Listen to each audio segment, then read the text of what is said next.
ফের টার্গেট, আর সেই টার্গেটেই পড়লেন রাজ্যের প্রাক্তন শ্রম প্রতিমন্ত্রী তথা বিশিষ্ট শিল্পপতি সুধীর ভূমিপুত্র জাকির হোসেন।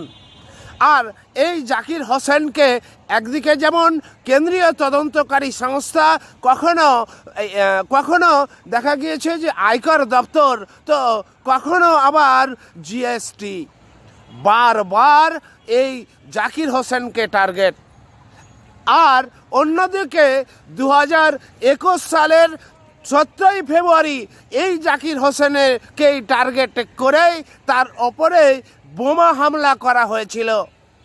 একদিকে দুষ্কৃতীদের টার্গেট জাকির হোসেন, অন্যদিকে কেন্দ্রীয় সরকারের টার্গেট জাকির হোসেন, অন্যদিকে কেন্দ্রীয় এজেন্সিগুলোর টার্গেট জাকির হোসেন।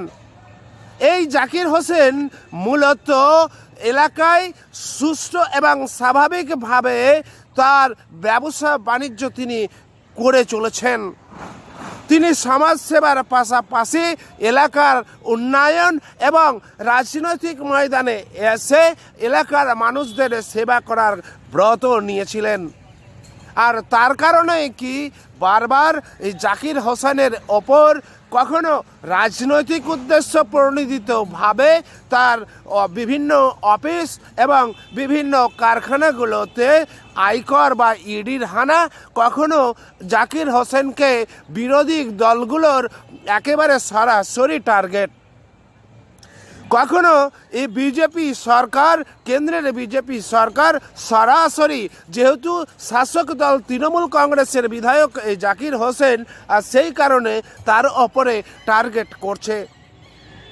এবার আসি যে জাকির হোসেন মূলত বিজেপি এবং কেন্দ্রীয় সরকার এবং কেন্দ্রীয় এজেন্সি এবং দুষ্কৃতীদের টার্গেট হয়ে উঠলেনই বা কেন? এই জাকির হোসেন মূলত সুস্থ এবং স্বাভাবিকভাবে তার ব্যবসা বাণিজ্য করে চলেন। এলাকার উন্নয়ন এবং এলাকার মানুষদের সার্বিকভাবে সাথে থাকার বার্তা ও দেন। দুর্নীতি এবং স্বজন পোষণকে তিনি প্রশ্রয় দেন না। বারবার তিনি জিএসটি সহ সরকারি সমস্ত কর এবং সমস্ত রকম ট্যাক্স তিনি সময় মতোই প্রদান করে থাকেন। তিনি দুর্নীতিকে প্রশ্রয় দেন না। তিনি 2 নম্বরই ব্যবসার সাথেও জড়িত নন। শিক্ষা, স্বাস্থ্য এবং সামাজিক উন্নয়নের লক্ষ্যে তিনি বারবার বিভিন্ন এনজিও, বিভিন্ন সমাজসেবামূলক প্রতিষ্ঠানগুলোর পাশে যেমন দাঁড়িয়েছেন, তিনি তেমনভাবেই রাজ্যের অন্যান্য প্রান্তের মতো তিনি বিভিন্ন জায়গায় তার নিজের তৈরি করা যে সেবা সমিতি বা Shivam education and social welfare ট্রাস্টের মাধ্যমে তিনি মানুষদের সেবা করে থাকেন। অথচ এই জাকির হোসেনকেই বারবার টার্গেট করছে কেন কেন্দ্রীয় এজেন্সিগুলি? তাহলে কি সততার জন্যই এই জাকির হোসেনকে বারবার টার্গেট করা হচ্ছে? সৎ এবং নিষ্ঠার সহিত কাজ করলেই কি টার্গেট হওয়া যায়? অসৎ কাজ করলে কি তার ছাড় মিলে? এমন প্রশ্ন ঘুরফির করছে। ঠিক এমনই বিষয় আমরা আলোচনার এবং বিভিন্ন বস্তু তুলে ধরতেই আপনাদের কাছে এই 2টি পরামর্শ আমরা চাই। আপনাদের কমেন্ট বক্সে আপনাদের কমেন্টও চাই। 2021 সালে এই জাকির হোসেনকেই টার্গেট করা হয়েছিল।